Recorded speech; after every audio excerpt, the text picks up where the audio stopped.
This recording. All right. All right. We're live. We're 5 seconds in. Wow. 7, 8, 9, 10 seconds in. All right, let's go. What's up, Mr. Rob? What is up, my friend? How are you? I'm okay. I'm chilling. How'd you enjoy that Sunday? We actually had some sun. Yeah, man. Sunday was gorgeous, eh? The Saturday was a really busy day for me. I was literally like a roober. I was shuffling people this, that, and everywhere else. And it was like a rainy, crappy day. And all I wanted to do was put on some track pants and lie on the couch and watch movies. And I couldn't because I was driving people around everywhere. And then so Sunday was gorgeous, man. It was such a nice weather day. And I said, screw it. I got robbed yesterday, so I'm staying inside watching movies. But it was nice. I took the dog out. It was nice. Oh man, yeah. I was at the shop, and Saturday was pretty quiet. And then super nice day Sunday. A couple people came out towards the end of the day, but I didn't blame them. I was like, "Yo, sun's finally out. If you're gonna go do whatever, I don't blame you. But it is nice when you can come and support your local shop. That's but true. Anyways, yeah. So welcome everybody. It is or anyone who's here. What's up? I see Fraser in the chat. What's up, dude?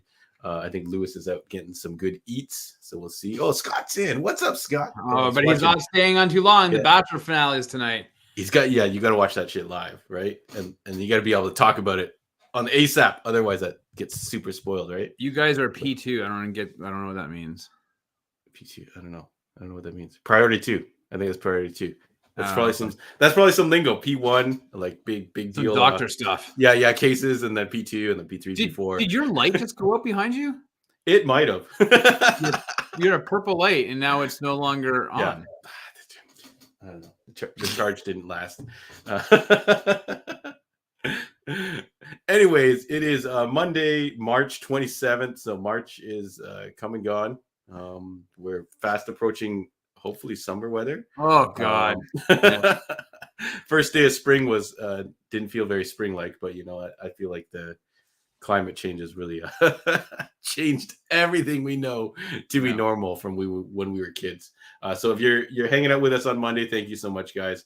Hopefully we'll have some fun. We will be talking about Man on Fire later. Rob may or may not have a hot take on that movie.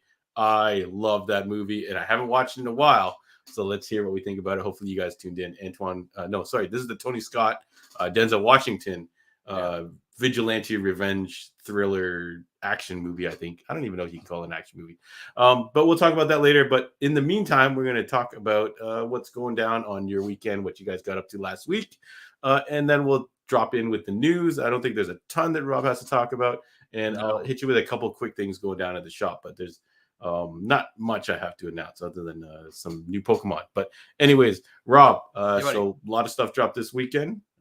We both got to see John Wick 4. I think we're going to keep a lid on that. Yes. Because we will be talking content. So if you guys haven't seen it, go ahead and see it now. I don't think you'll be disappointed.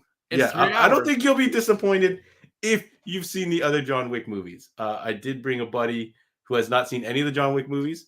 Who was just like, like a down for whatever. He's like, yeah, I'll come. And then he's like, I did not like that. I'm like, you are not invested at all. This was a bad idea. Anyways, so John Wick 4, keep your thoughts ready, folks. And then we're going to do some stuff for that. But Rob, other than John Wick 4, how you feeling? Any of the new content drops? Anything you caught up on? Did you watch Netflix Night Agent? I haven't. So it's on my list. You know what? I might start it tonight, but probably tomorrow. The weekend's been busy. John, I'm a dance dad, so I'm in the throes right now of upcoming dance competition starting next weekend. That I'm going to be away for, I guess, this coming weekend. My son, he played his final hockey game of the season on Saturday. Hockey season's wrapped, eh? Yeah, for him, yeah. So he did really well this year, so I was proud of him. And tons, like you said, tons of content. Like The Night Agent is on Netflix. I really want to check that out, so I'm gonna go.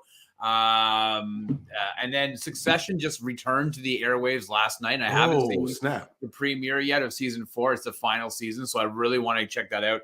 But you know what I've been doing, John? There's I've been building up. There's so many shows like Perry Mason. There's all these shows.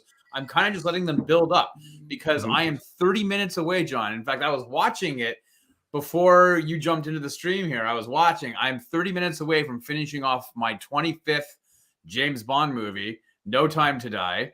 I've been watching them all for the past like little bit. And especially this past week, like, you know, all 5 Daniel Craig movies. I think I started like on Thursday or whatever. I've been just focused on watching all of these things. So that was kind of like my weekend, is that just trying to get these. You did a Bond binge, right? Yeah, I am.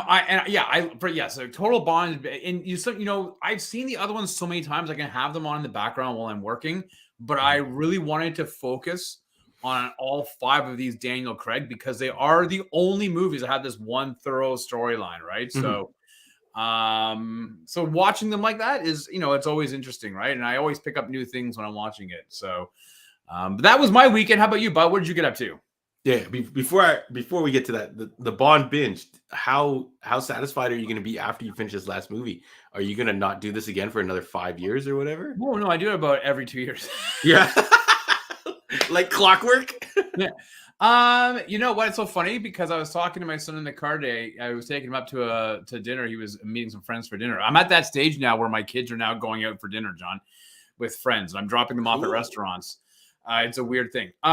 But who's paying? Are you still paying? Do you pick up the bill? He's paying. Oh. But we've I was talking to him about Casino Royale, and he was too young when I showed him. And he saw No Time to Die in the theaters and he didn't like it, but then he didn't have all the other ones to really kind of, especially the Daniel Craig ones. So I think in the next couple of weeks, if he wanted to sit down and watch all the Craig ones, I'd probably watch them all again. And they're not short movies, right? Except for no, they're like 2.5 hours, 2:45. Yeah. Even the shortest one, I think it's Quantum or whatever. Quantum is an hour and 47 minutes. Yeah. That's the shortest one. That's just shy of 2 hours. But Quantum, you have to watch right after Casino Royale. Quantum on its own, you're like, but if you watch it right after Casino Royale, it's all kind of one long movie. It's really good. Yeah, it makes Quantum better. Put it that way. Yeah. It's a ensemble. Like, I don't know what you call it, a sister piece or whatever. Yeah. Because it takes place literally minutes after the Casino Royale finishes. Yeah. So. Hey, Sarah. What's up, Sarah? Yeah. So that was my weekend. Yes, I love James Bond, man. I don't understand what's taking them so long to announce any new properties. It's driving me crazy. But in the meantime, I feel like they're sleeping on the property. They don't have a cartoon. They don't have a TV show. They don't have a video game. I think they did the re-release of GoldenEye, and it just kind of faded away. So yeah, it's kind of crazy they can let this property just kind of cool off. Yeah, but for now, I have a poster, John, in front of me. It's all 25 movies on their posters. So I look at it. So how many movies till you buy the new replacement poster for that poster?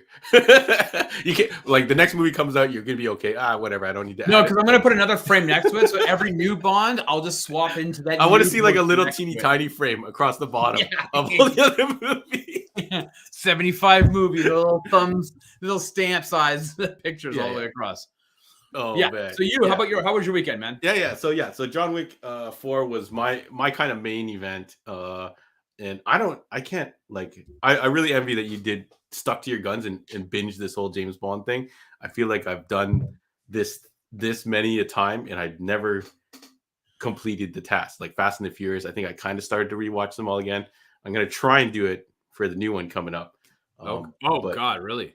But yeah, any movie that what other movie has gone more than 10 or more than 5 parts? Friday the 13th, Nightmare on Elm Street. Star Wars. Yeah, Police Academies, I guess, maybe back in the day. Yeah, the Police Academy. Star Wars. Would anyone dare? If anyone in the comments would dare binge Star Wars from A New Hope all the way to Last Jedi? Yeah, but then you could also say, like, in theory, look at all the Marvel movies, right? Like, if you wanted to just do, you could binge all the Marvel movies. Yeah, I feel like a lot of people have done that. Yeah, all the phases up until Phase 4, because if you get right or whatever Phase 5 is, if you finish off the Infinity Saga, that's what 20 movies, right? So, yeah. Yeah. Maybe I'm not as into like the properties continuing as much as I thought I was. Bad Boys 1 and 2, maybe. I don't know. I feel like I'd only watch Bad Boys 1. Did you binge? Did you watch any of the John Wick before you saw 4? I rewatched 1 and 2, and then I Okay. couldn't get to 3 because it's not on streaming right now for some reason. Oh, okay. I did want it. Like, I actually talked to a lot of people about this, and they're like, I didn't really like 3, but then when you go like, what happened in 3? When you start remembering, you kind of blend 2 and 3 together. Yeah. You're like, oh, which one had the dogs in it? Oh, that's 3. And they're like, okay, which one had the knife fight? Oh, that's 3. Which one had like the Continental under siege? Oh, that's 3. So a lot of stuff happened in 3. But maybe they just did too much at once. That a lot of people are like, it was boring, right? So I'll tell you what, Halle Berry is in 3, and she's also in the worst James Bond movie, which is Die Another Day. So that 3 might be the worst John Wick movie. The curse of Halle Berry. I'm trying to think of a movie from Halle Berry that I really liked. I know Monsters Ball, she got an Oscar for. Yep. You said you loved Catwoman, remember? Oh, God damn it. I did not love Catwoman. If I was in my other room, I would have it. It's still under the table, I believe. But yeah, other than the John Wick factor, I did dive into The Night Agent a little bit. I'm interested if anyone else is watching it. It feels like a guilty pleasure. Like you're like watching it and you're like, it's not the best, but I'm interested. Something about it keeps me kind of invested in the storyline. I believe it is based off maybe a book series or something like that. So yeah, I might go check it out. I did and it's from Sean Ryan, who did like The Shield, like one of your favorite shows of all time. Yeah. The Recruit is so much more slick. This one, it does have a different feeling. That's why I'm interested to hear other people's opinions on it. It has a lot of newer actors and actresses that I don't recognize. So maybe they're kind of finding their way and honing their craft. So it doesn't have as high quality as some other Netflix shows, but maybe this is what they got to do. Maybe they got to lower the budgets and not pay for such big names and build these shows up. And hopefully maybe this becomes 7 or 8 seasons, right? You know what I mean? Like a network show, like a CSI or whatever. And it just keeps going because they can financially afford to do it, where they don't need to have like a big star power, like fueling it or being the engine. Sure. Oh, and John is gone. What a goof. So he was talking about The Night Agent, which is currently on Netflix. And I think he's trying to get back in. I hit, you know how the mouse has those buttons on the side? Okay. I hit one of those buttons and I guess it's a back button in it. I was about to say, Fraser mentioned Halle Berry in Swordfish. Which I'm pretty sure I know why everyone saw. Yeah, I'm pretty sure I know why he likes that Halle Berry movie as well. Because I can tell you something, it's not because it's a good movie. There is a funky car in that movie, I remember. Yeah. And that was one of the main reasons I saw it. But yeah, the Halle Berry was a nice bonus. Anyways, Night Agent, John Wick 4. I've abandoned my audiobook, Jack Widow. I don't know if I'm going to get back to it. I might be looking into that Audible refund policy on the ASAP. Yeah, Steve's not mincing words. Yep, that sold a lot of tickets probably. Yes, it did. But yeah, so if you guys got up to anything this weekend, let us know in the comments before we move on here.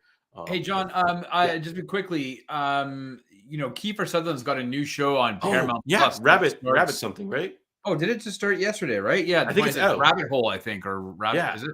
Yeah, anyways, but they've been talking a lot about, obviously, 24, right? Yes. And whether or not you could, he would go back to 24. He's in his 50s now, so it's a much of a different situation in terms of the physicality and whatnot, right? But how old was Liam Neeson when he started his Taken run? Right. But see, the thing is, the idea about 24 though is it's actually 24 episodes, and so you get a 50-plus-year-old guy doing that physicality that he did for 24 episodes a year. You clearly changed the formula, like to 8 episodes or something. No, I mean they did that with 24 Live Another Day or whatever it was called. And it was like only 8 or 12 episodes, and it still kept the real-time format, but they jumped hours in between episodes. I don't have time for that. But it made me think, like, I loved watching 24, and it's like, oh, do I do a 24 rewatch? Now, I don't know if I've seen those seasons like numerous times, but I think if I was to I told my son he should watch it, and he hasn't taken me up on the offer. If he was going to watch it, I would start with season 1, obviously. But if I was going to do a rewatch of 24, I would probably choose like season 3, 4, and 5, because 4 and 5 are the best. I don't know if you've watched 24 or if you did it all, if you watched all the seasons. I've got them all on Blu-ray and on digital. But would you ever do, like, knowing that there's like 7 seasons of 24 episodes each, and each season will take you 18 hours to get through, would you watch 24 again? I was huge into it. Like everybody else, I had the CTU phone ring at one point. Yeah. And my Facebook profile said, like CTU and all, like it was like all these kind of fun things. And I got really attached to all those characters. But at one point in the show, they started the deaths became really cheap, and you just like, oh, there's a new character. Oh, now they're dead. It's like, okay, well, screw this show, right? Right. But yeah, those early seasons, I would be interested. I feel like I've tried to rewatch season 1 a couple of times, and it hasn't quite caught me again. Maybe you have to jump straight to season 2. But I remember Jack Bauer was like, you know how you like you want to like you get attached to something, and you're like, oh, I'm gonna live my life like Jack Bauer. So remember there was those phrases like, who wins a fight, Jack Bauer or Chuck Norris and all that stuff. And it just all went away. It's crazy. So I feel like it is time for I to think bring it back. season 1 is hard to get into if you've never, like, if you've rewatched it, if you've seen it before and then you want to rewatch it, because it was only ever scheduled for 12 episodes. And so they wrote it with the 12th episode kind of being a finale. And then Fox was like, yeah, we're going to re-up you for the rest of the season. We need another. And the writers were like, what do we do? And they're like, let's just redo the same shit we did in the first half of the season. Yeah. So that's why this, from episodes 13 to 24, it's pretty much the same story, except you get like Terry has amnesia and everything else like that. Yeah. And then season 2 was crazy because it had what's his face from Entourage and Kevin Dillon, and the cougar trap when Kim got her foot caught in the cougar trap. It was like so horrible, right? It was like, oh, come on, man. But then for me, what killed me was like season 6 is, he was captured at the end of season 5, right? I think it was by the Chinese or whatever. Yeah. And he was released, and they released a nuclear bomb, and it went off in LA. And at that point, I was like, I don't care if it's a low yield nuclear device. You saw Mushroom Cloud in downtown LA. This show's done. Now you can't. That's it. It's over. Yeah. But man, the trials and tribulations of Jack Bauer. Yeah, man, that's a solid show. Yeah. I would watch if there's some type of edit. I think the problem is you kind of know overall what happens. Yeah. The thrill's not there. It was very much a thriller. What's going to happen next? Everyone was watching week by week, and you would be like, oh, we're running out of time. This episode is going to end in a super cliffhanger. And then you talk to everybody, and the internet actually wasn't as strong as it was nowadays. So you couldn't even look up spoilers. You'd have to like log into a forum to talk to other geeks and nerds about it. Right. A bulletin board forum. Speculation. Yeah. It wasn't, it was a different atmosphere, but I think you should 100% bring it back. Cause I feel like I haven't really watched Kiefer and anything else and really had like a good time. Yeah. But if anyone watches this new show, let us know. The Rabbit Hole, I think it's on Amazon or something. Yeah. No, Paramount. Oh, Paramount. Yeah. Shout outs to Paramount, really stepping up their game. Yeah. But yeah, it looks like no one else really dropped anything else. Steve said he was playing Resident Evil 4. Yeah, I was, which I heard is awesome. Perfect score, right? Online. Yeah, I was thinking of picking it up for the PS5, but I've heard I might wait a little bit for it to maybe go on sale because it's still $90, right? So I'll wait for it, but I might pick up Resident Evil 4 and I think, Steve, if you're still there, or Rob, if you remember, I think Resident Evil 4 was the one that was a GameCube one originally. Yeah. And then it got ported over to systems later on, and then this new remake I heard is amazing. This is like its third remake, I think. So it's crazy. Yeah. Keep remaking those Resident Evil games and stop making TV shows and movies, and then you're good. You're good. Stop making Resident Evil movies and TV shows. How's that? Because that never worked out for anybody. Yeah. It's not working out. You got to stop. Yeah. You got to stop with that nonsense. Make a new game instead of remaking your shit. Make a new game. How's that? Yeah. Make Dead Space remakes. Everybody's doing remakes. Just make a new game. Yeah. And Fraser mentions, I heard a lot of people talking about this Diablo 4 beta that people got into. I remember Diablo 2 took the world by storm. Yeah. Every single person that I knew was playing that game, and I never got into it. So I'll have to try that one day. Yeah. But anyways, speaking of betas, though, you know that there's that game, the DC Multiverses. Yeah. It's a good game. So as of June 21st or 24th, maybe, it's closing down, and it's coming back in 2024 because apparently the entire time people have been playing it, it's only been in beta mode. And I saw the article today, and I was like, "What the hell? I played this like over a year ago. What's going on?" So it will be gone. You can still play offline mode if you have it locally, like you and your kids could play it locally. But if you're looking to play online with people, after June, you will not have an opportunity until sometime in 2024 when they relaunch Multiverses. Yeah. Okay. Whatever, man. It's bonkers. They already have momentum. What the hell are they going to shut it down? But I don't know. I guess, you know what? I'm all for a competitive fighting game. So bring it on. But it's going to have a hell of competition. Street Fighter 6 coming out, new Tekken. I think they just started to talk rumblings about a new Mortal Kombat. So let's go. Let's go. All right. I think that's all we got for what happened with you guys' weekend. So anything else, we'll try and circle back. But let's move on to what's going down at the shop. And this week, we do have the new Pokemon coming in, Scarlet and Violet, I believe it's going to be called. And this is the whole new, this is a whole new era of Pokemon, Rob. Ash Ketchum is no longer the de facto Pokemon trainer. They've rejigged a bunch of the cards. So I'm looking forward to this first full set of this. They did a kind of like a little teaser set called Crown Zenith, which doesn't make any sense to Rob. But we're rocking with the new Pokemon set. It's going to be extremely limited. So you can hit me up. I'll try my best. But if you didn't hit me up a little while ago, then you're probably going to have to wait. Fraser says, how to kill game 101. Just destroy all the momentum it had and cut people off. I don't know. I don't know. Has it ever worked for anybody? I can't think of one example where that's worked for somebody, but all right. I feel like I didn't even know it was still a beta. Anyways, Rob, can I kick it to you for the news? And then we'll get on to Men on Fire, folks, if you guys. Yeah, sure. We got really just kind of like two news stories to really just kind of chat about, John. And listen, we're going to go with the biggest one, I guess, in the last few days is that came out, I guess, yesterday, is that word that out of New York that Jonathan Majors, Kane the Conqueror, Diamond Danny or whatever his name was in Creed 3. Diamond Dave? No, I don't think it's Diamond Dave. No? Damon. Yeah, Dave.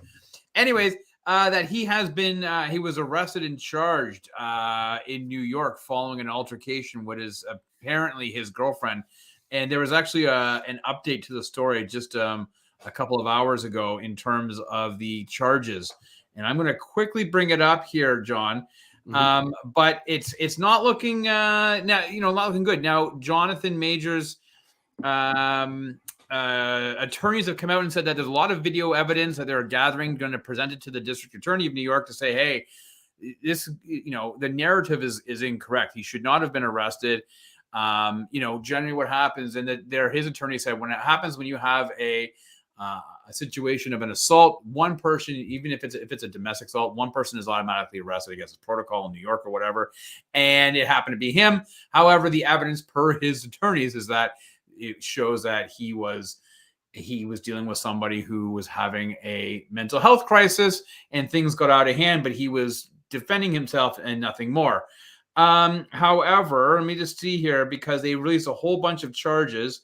And do you think now I can find it? No. Anyways, there's something like 13 different charges, John, that he's been the New York police have charged him with, including assault, battery, and so on and so forth. So, John, what are your thoughts? I mean, like, we don't know what happened. Yeah, this is all allegations. We, never, no idea if this is true or not. We may never know what really happened and things like that. So it is unfortunate to hear. I'm going to say I'm still a huge fan, hoping that maybe something is amiss here because he is a rising star. So if there's a time to strike, and get cash in if that's what people are doing. I'm not saying that's what they're doing.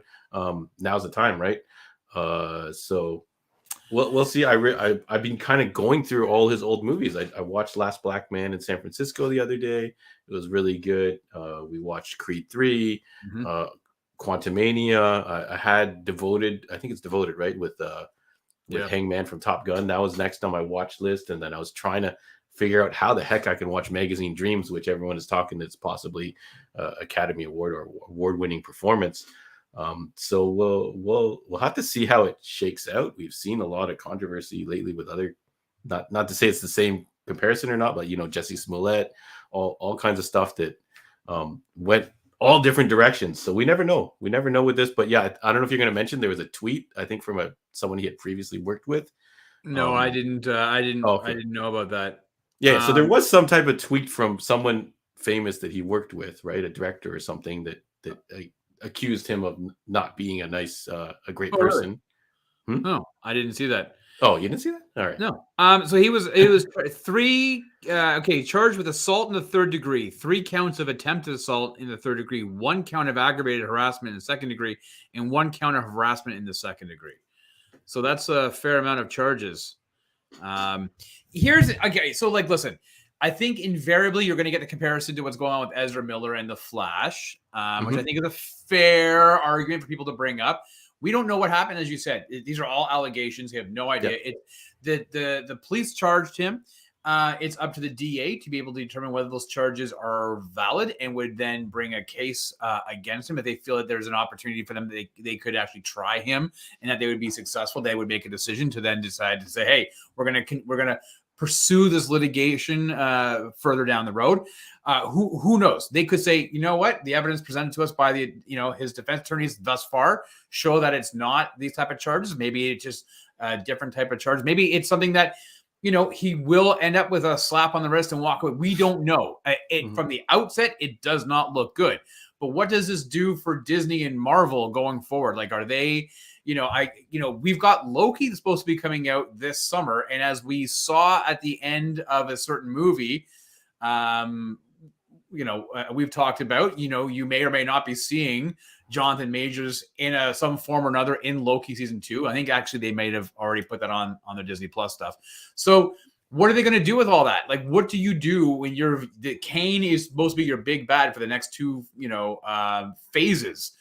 It'll be very interesting to find out what happens with him personally, and then what Disney and Marvel respond with, or if they're going to take a bit of a backseat and just wait to see how things play out. Because you've got Guardians coming out. Yeah, you've got Loki, but potentially you could push Loki off a little bit to give it some breathing room. But I don't think you have anything really involving him, and no pun intended, major, coming out for the next little while. So do you think it's a better, are you surprised that Marvel and Disney haven't put out a statement, or do you think we're holding back until they see I think it's too soon. We're in this like TMZ news cycle where things like as soon as something has happened, it pays someone to get whatever the list of charges, mugshots, all that kind of stuff, and it gets put out in the press, and that's the world we're living in, the clickbait era. I got sent this article by so many people.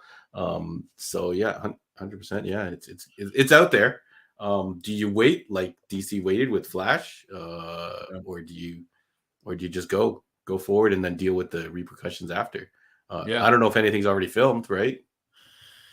Yeah, hard to say. And we'll see what happens. I think it's better to take a wait and see approach. I think, for far too long, we've taken people have been too really quick to just jump on stuff and cancel people. Let's just wait to see what happens. But I mean, if the allegations are true, not cool for Mr. Majors.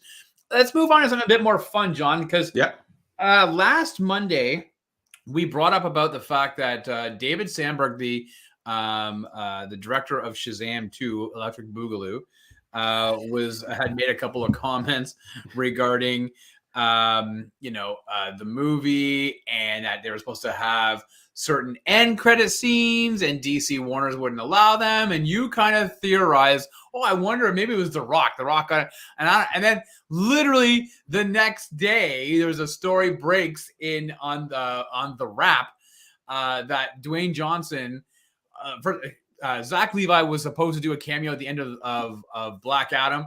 Dwayne said, nope, we're going to propel it to Superman instead. I don't want him to do a Shazam. I guess kind of forgetting that Black Adam is derivative of Shazam. And then there's a special scenes. I'm not going to spoil it, but there was an after credit scene that was supposed to involve some people from Black Adam and literally 3 days before they were shooting that scene, the end credit scene, The Rock said, no, I'm not allowing this actor or this actor from my movie to go into that one. And then Zach Levi retweeted the story or on Instagram, and he titled it, "The Truth Shall Set You Free." So it's a huge thing. And then since then, John, Zach Levi went online and we tried to do like a mea culpa going, you guys are misunderstanding me and da da da da. But at any rate, what do you think about this whole, like, is this just like, do you think James Gunn and Peter Safran are just like rubbing their temples going, oh my God, what are we getting ourselves into? Yeah. I feel like they can kind of wash their hands of it because this is the stuff that I guess they weren't actually fully involved with. Maybe they tried to stitch some things together after the fact, but it's like, other than them deciding hitting the Batgirl button on these movies and going, hey, cancel these. There's nothing really they could do. But it does sound messy. It doesn't sound surprising because, like, we reported several times about Black Adam and the fact that he just ignored the fact that Shazam exists, which is bad news. You took the major villain from this character, or a major tie to this universe, and just plucked him out, and then seemed like they didn't want anything to do with him. So that's got to be frustrating. It's got to be frustrating. I'm sure Rock's situation is hella frustrating, and now Zachary Levi is in an equally, or not equally, but another frustrating situation as well, where his movie is getting trashed and ill received, and the director is even like, is like, I'm done with these superhero movies, that type of thing, and maybe like when Rob and Stu get to their review, maybe we get to our review. I think it's dropping on digital. Shazam 2, that is, in April, so you might see a review for it sooner than later. And a lot of you guys that skipped out on seeing it in theaters probably are like, hey, digital, I'll watch that.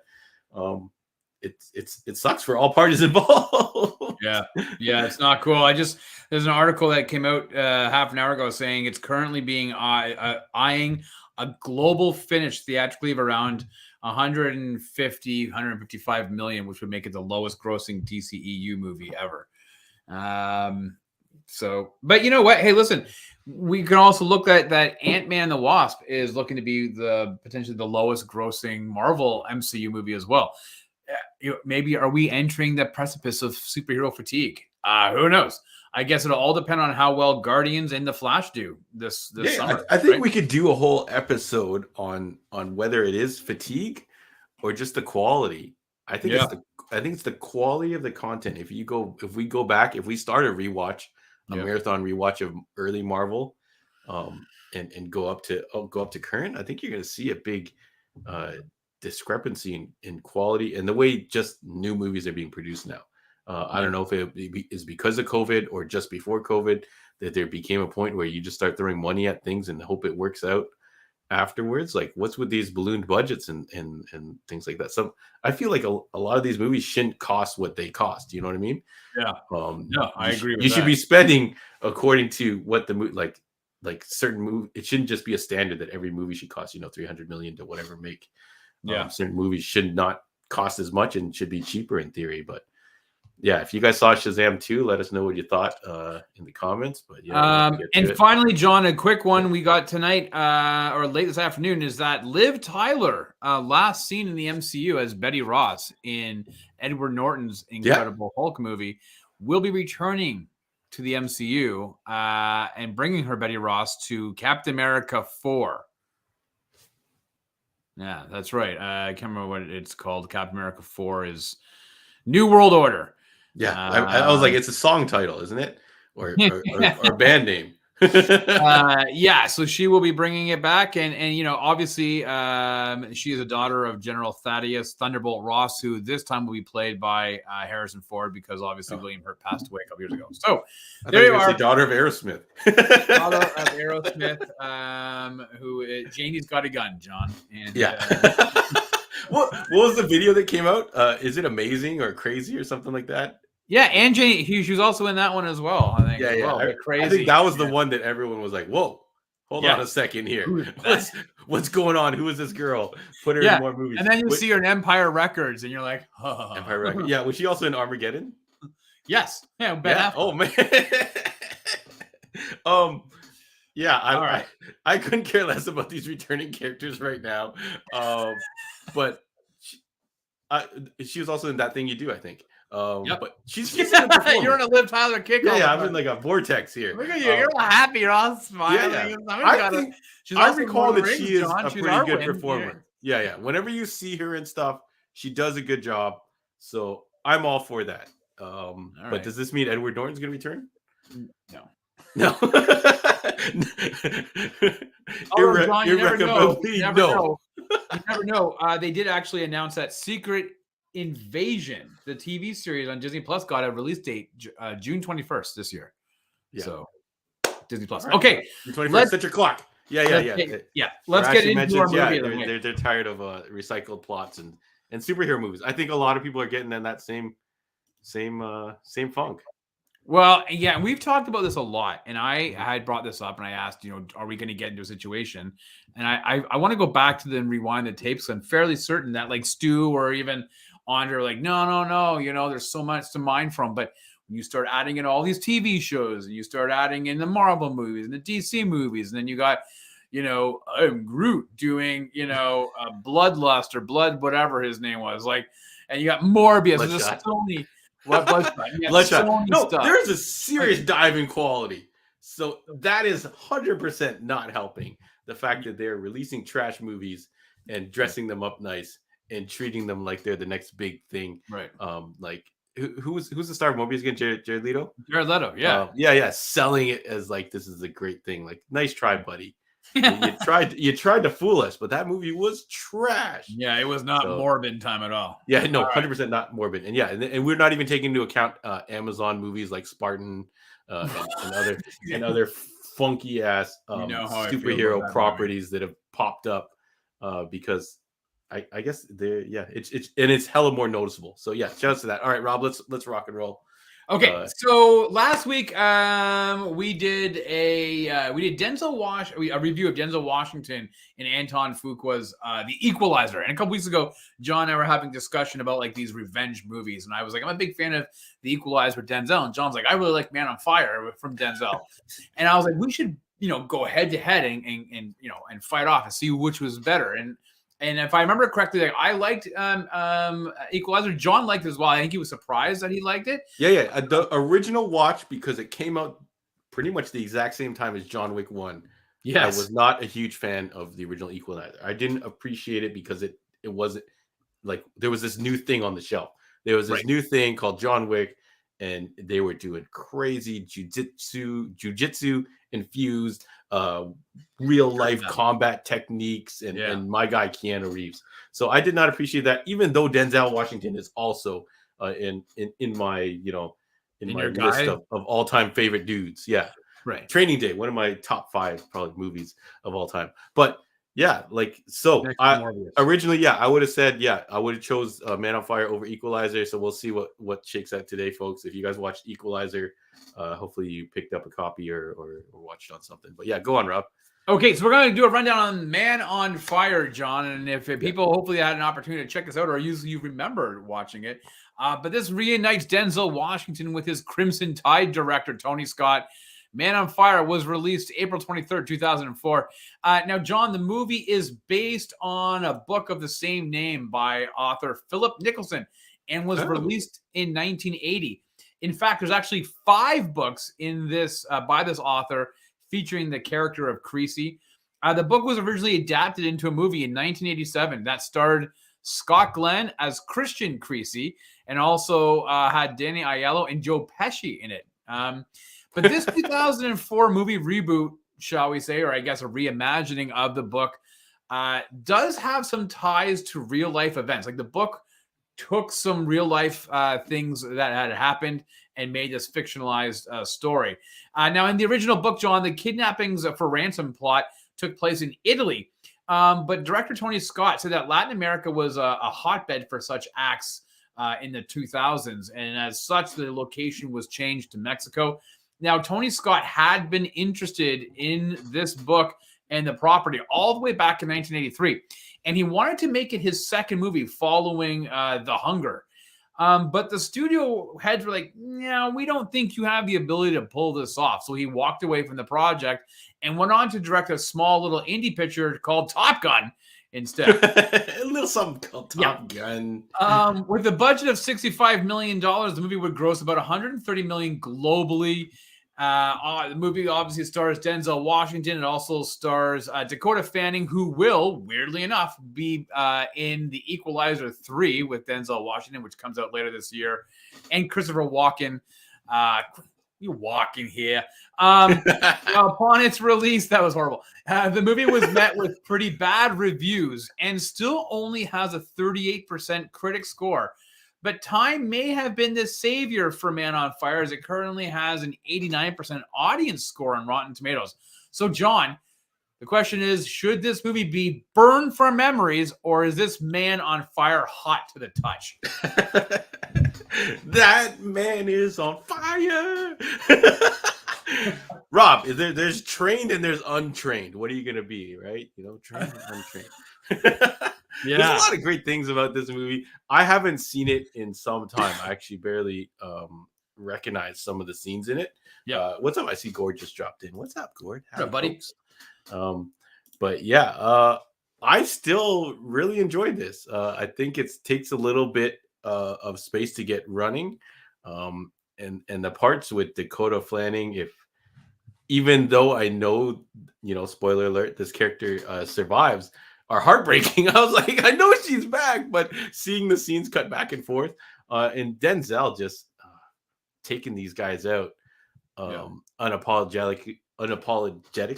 There you go. In Tony Scott's style, with the weird film grain and the burning of I don't know what it is, like when it burns away and it's like everything's like there's grit on the screen and stuff like that.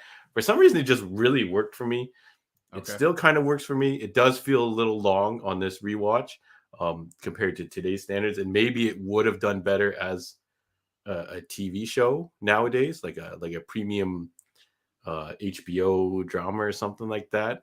But yeah, and then Christopher Walken. Oh man! But Rob, what do you think? I think you said you had a hot take. Do you want to deliver that hot take now, or should we jam a little bit more? Yeah. Listen, when I said I only saw this movie once before, and I was bored to tears. I think I fell asleep. I didn't like this movie.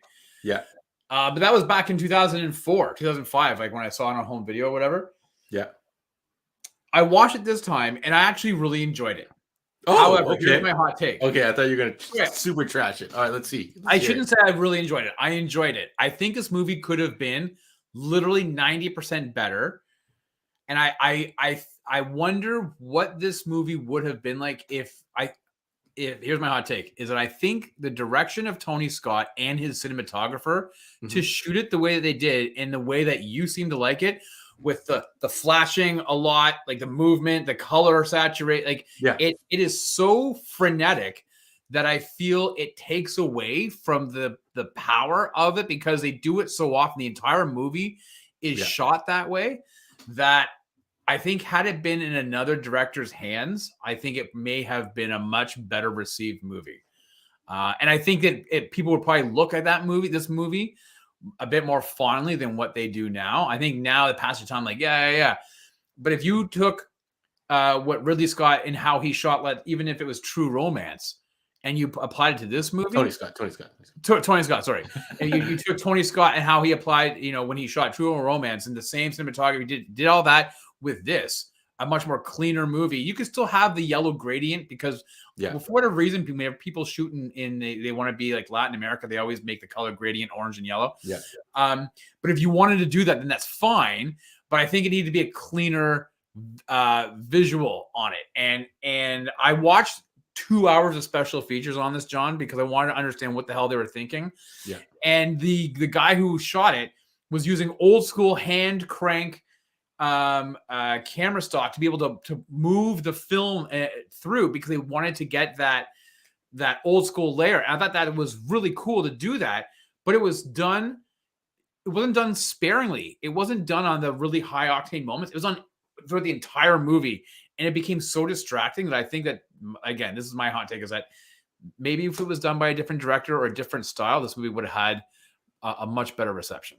Yeah, no, you can clearly tell that it's some reason, shape, or form that this style or this method of cutting things, Tony Scott got really into, I guess, right? And I guess this was the movie where you see it the most, if not maybe Domino. I don't know if Domino came out before this or after this, but I know Domino is a very similar looking movie. But yeah, you're right. If he shot this, like if it looked more like True Romance, or if it looked more like Unstoppable, or whatever, right? Yeah, or one of the newer movies where he kind of toned it down a little bit. Enemy of State. I don't know if Enemy of State is before this or after this. After, but yeah, Enemy of State definitely is a much clearer movie, and the style really works for it. But this one, yeah, I 100% do agree with you on that, Rob. I think it could have. I think as I was watching it this time, like, you know what, if this was just a straightforward movie, would it have possibly worked better? Because at the beginning, I was like, this is a thriller, maybe action, maybe not. I think there's arguably only maybe one major action scene, which is when they take PETA, and he kind of has like a shootout, and then everything else is just kind of Denzel just destroying people, right? En masse, right? So I don't know. Yeah, I think you're right. Maybe people didn't understand the style, or critics didn't, or critics found it drove them nuts. Well, it was interesting because one critic surmised, he said, in retrospect, like about a year or so after the film came out, and he said he surmised that the reason that it wasn't well received at the box office and critics didn't like it is because the character of Creasy seemed to revel and enjoy the sadistic violence that he was inflicting, and the critic thought maybe that was had turned people off, that it was too uncomfortable to watch somebody enjoying that type of level of violence. And it's really kind of funny because we talked about this last week in the Equalizer, in that the character of Robert is sitting there and he watching everybody he killed, he watched them die. So it was very interesting. Like, to me, I thought it was an interesting little like juxtaposition, right? But yet they run so parallel to one another. And so, I don't agree with that person's theory, but interesting. Yeah. Could it be? So Dakota Fanning, this is one of her early films, right? Or one of the films that she's most that she got a lot of screen time. She disappears at like the 45-minute or 1 hour mark, and pretty much is gone for the rest of the movie, other than little hazy flashbacks. And then at the very end, you see her for a little bit. Maybe that was part of it. That people like, oh, you wanted to see more of her. I don't know. But yeah, I did enjoy watching Denzel go on a tear. There is one of the scenes that I feel like he went a little too Denzel. Like, when he's got the guy with the bomb in his butt in the car, and then the guy's like, "I'm the president." He's like, "Oh, you're the president," and then he starts going, like, he really good. It's like full out Denzel, and you're like, "Whoa, dude, okay, tone this back." The crazy guy got really animated all of a sudden. Well, it was also really funny. It was really funny to watch the suits. Like, it was like it reminded me of like the 90s. The suits he was wearing, like, they were really baggy. Well, Denzel's a big guy, if I'm not mistaken. I know, but it wasn't like a well cut suit. Like, it was kind of like the style in the early 2000s. We all wore baggy suits or something. I don't know, but I just remember like you could see like the suit jacket was like a straight cut off. Like, it wasn't tapered in. Like, it was a straight cut all the way down. It was not a fitted look, but it suited the character. So much so that when he was not in the suit, he looked really awkward. You know, when he goes undercover to go in the rave, and he's got the bandana. I'm like, this is the most awkward looking like undercover you costume. don't look like you're 20 years old rocking that anymore, man. It's like, you know, Joey and Friends when he was like trying to be a teenager, and he's like, "What's up? What's up with the whack place?" And he's wearing like a backwards hat and like the baggy shirt and the baggy jeans. It did look like that, and you're like, who's letting this guy in the club? But he did sell it with like he holds the money in his hand and stuff like that. But all right, so what do we think? So Denzel, I think, is really good in this movie, as you know, Denzel always is. Other than maybe a couple scenes, he does get a little carried away. What do you think about the supporting cast? Do you call Dakota Fanning a supporting cast, or is she considered a main cast? No, like, I guess half of the movie she's in. Yeah, she got high billing on it, right? But I think she's probably a supporting cast. Super member. Charming, like really, like yeah. Really adorable in her role. Right? Yeah, no, she was really cool. I mean, she, as a young child actress, she was able to, and when I again watching the special features and listening to her speak, like she was very eloquent for her age. You're like, wow, she's like, I know she's playing like 9 or 10. I don't know how old she actually was during the filming of this. Maybe we'll have to look that up later. But yeah, very, very crazy. I'm like, I look at my like 10-year-old and I'm like, could you do that in a movie? But what about Christopher Walken? We've seen him a bunch of times over the last couple of weeks, right? We've seen him pop up. I feel like, I don't know if there's a Christopher Walken, like what's that movie, Gangs of New York or whatever? Maybe we should go full out Christopher Walken. But how good is he in this movie? Oh, he's so funny, eh?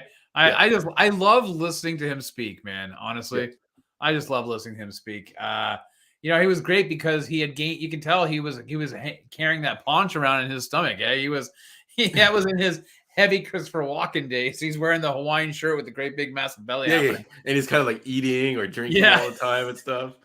But he's great. Yeah, he was great. It was. I forgot Mickey Rourke was in this movie. Yeah. And listen, and I have no idea. Mickey Rourke has battled his demons. But then he just disappeared in the movie. Like he legit just disappeared in this movie. And he's and never to be seen from again. And except for his headless body.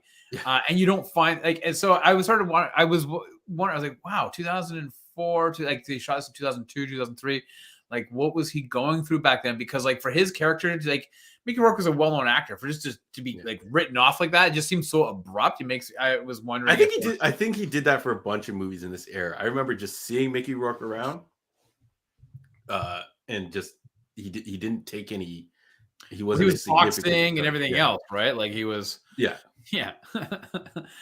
And Mark Anthony. Yeah, I was gonna say how you feel about Mark Anthony. He sold the part. He sold that part though. I will say when you see him on the bridge in his underwear and he's dragging those bags of cash, and then he's looking all paranoid and scared. He sold that as a dad, so I bought that. But it's Mark Anthony, whatever. I forgot who played the wife, but she was kind of like going for this accent at some point. And it kind of like went away. Well, she's Australian, eh? So okay. She was trying to have a northwestern American accent, but you could tell she kept dipping into. At times, I was like, "Is she Dutch? Like, what is happening here?" It was all over the place. I think I've heard it as a criticism when I've heard people review this movie, but it was a little bizarre. There's a side story where I guess they sleep together, her and Creasy. Yeah, because one point she starts off a conversation is like, oh, maybe if we didn't and then it just moves on to talking about something else. And I think there is something on the cutting room floor where they have either an affair or a moment or something like that. Is that before or after Mark Anthony decides to bite the bullet? I think it's before. You figure if he enacted his plan much earlier, Creasy's not attached to the daughter, and then it works. But I guess you have to throw suspicion off and keep this bodyguard around for a while. But yeah, I don't know. Well, this movie was interesting because the one thing about the Equalizer we talked about is that it took a while for it to really get going, and I found the same with this movie. Like he doesn't really get into his ass kicking ways until like 45 to an hour in the movie, just like he did with the Equalizer, right? So I think we got a pretty good matchup here, John, between these two movies as to which is a better revenge movie with Denzel Washington. Revenge vigilante movie. What do you choose? You have these two movies on your pile. You guys in the comments, let us know if you're still there. If these are on, I don't know if on your stream, if they're next to each other, or if you're dipping into your DVD collection. Like which one do you pop in? If you have Netflix and Crave, and each of these movies are expiring tomorrow, so you only have time tonight. Yeah. To nice. One of these. Yeah. Which one do you choose? Yeah. I'm going to choose Equalizer. You choose Equalizer? All right. I think it's close for me, and I do want to also choose Equalizer because it breaks my heart when the idea that you think PETA is dead, and then you see him flashing back and all that stuff. So it makes the movie really sad. But I think a lot of Denzel's lines in this, paired with the little nuggets from Christopher Walken, right, are just too good. And this one then hits the nostalgia button. This one, I think all the guys at the shop watched it, me, Andre, and everybody there, and we all became huge fans of this. I used to joke and say, Denzel wakes up at the end and kills all those guys, right? But yeah, honestly, I think if it was shot differently, I think I might have chosen Man on Fire because I do really like the story. I found the visualization of it all to be really hard and distracting for me. It's hard, and they have the shaky cam as well too. Yeah, so it just and Equalizer is so much like the polar opposite, where it's clean, nice shots, and everything you can kind of see what's going on. It's not, and everything's not bouncing around. So yeah, Steve says Man on Fire because he hasn't seen it in years. So I guess he wants to catch up and watch it. Fraser says he goes with Equalizer. Any reason, Fraser? Let us know if you just love him taking over Home Hardware or Home Depot and going to town on those guys. Making it Home Alone. I just love all those lines that Denzel has, and that Christopher Walken, the whole the masterpiece line where he's like, there's an artist, and Creasy is the master of the art of death, and he's about to paint his masterpiece, and words like virtuoso and all that stuff. Like, I don't know if I assume someone wrote those lines for him, or if he came up with them himself. Those are amazing. Amazing for that character to deliver. But Man on Fire versus Equalizer. I think we got a split decision. Me and Rob. You know what? It's a much closer.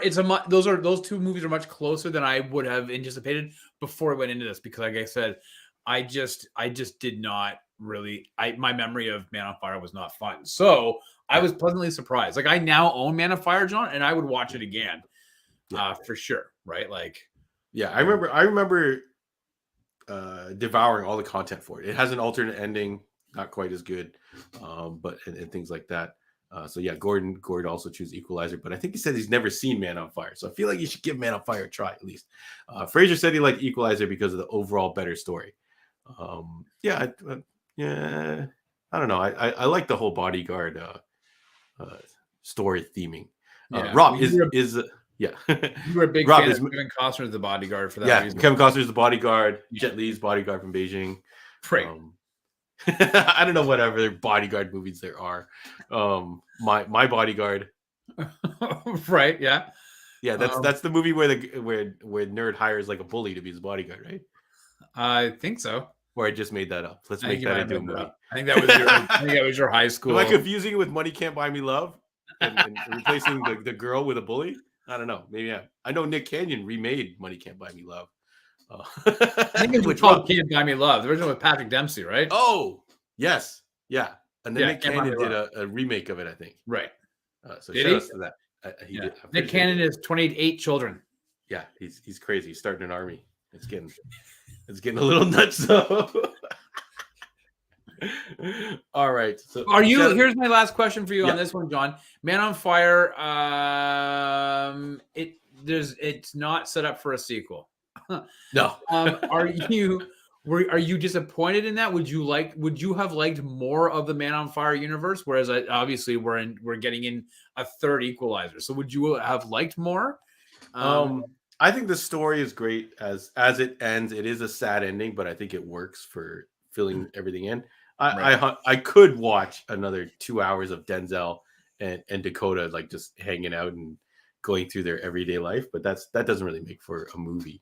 But knowing that there's 5 books that with this character, are you not like, wow, I would have liked more? I'm not sure. Like, so maybe the other ones are prequels, or I guess maybe he survives this ordeal and moves on to do. This is the first book. Yeah. So I guess he survives and moves on to do other things. I think I was trying not to spoil anything, but way to go. Yeah. But he sacrifices himself. No one's gonna read them, Rob. Come on, they're probably like movie, dummy. We assume everyone watched this movie because we've already talked about a whole bunch of. Hey, who do you think got it worse? Who got it worse in this movie? Who died the worst? I was thinking about that. I mean, obviously, your answer is going to be the guy with the bomb. I don't know. I feel like he doesn't get it as worse because he just gets blown up and that's it. Right. First, you know what? The guy in the club from New Jersey. You're from New Jersey. I'm from New Jersey. I think like that size of gun and bullet, like point blank to your chest, like that was vicious, man. Like that, But I'm gonna have to go with the dude in the car with his hands taped. Yeah. And cutting off the fingers and using the cigarette lighter to cauterize. Yeah, cauterize. Yeah. He got. I think he had the most information that needed to be extracted from him. Yeah. So much for that guy. Although one could say Mickey Rourke's character, he had his head chopped off with not a very large knife. Yeah. That is probably, it was like probably a prop sword or something like that, and it was it was like a lateral by Mark Anthony. So I'm pretty sure it wasn't one slice and done. It was probably took a second. But Rob, is Man on Fire a sports movie? We had a whole swimming competition training component montage. Yeah, we did. No, it's not. I could watch a spin-off movie of that. Creasy taking PETA to a high-level Olympic level swimming event and winning the gold. But anyways, all right, we wrap up Man on Fire. Thanks everybody for joining us for our Vigilante movie kick. We might get back to it. I'm sure there's a lot of movies in this style that we could add to the pile. Taken comes to mind. I'm sure a bunch of other fun movies. I haven't watched Taken in a while either, Rob. I don't know when the last time you watched it was. The first one not too long ago, but I have a real problem with 2 and 3. I don't watch those ones. Yeah. I never seen those other ones. I never seen. You know what I just watched actually, John? Maybe it was this week. I think I watched a couple movies this week I never thought about.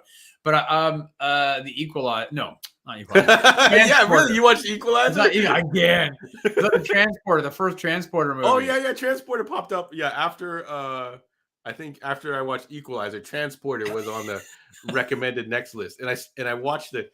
You know when streaming services are cheap and they don't actually, you click trailer and they don't actually put a trailer up. They take a random 10 minutes or 5 minutes from the movie and slot it in. I watched that random 5 minutes, and it looked like fun.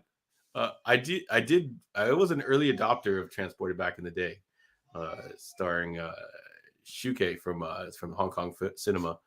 It was her debut over here, and kind of disappeared. She's been in a bunch of Jackie Chan movies, so if you want to see her, she's around. But yeah, I remember going to the theater to watch that. Like my wife. Oh, really?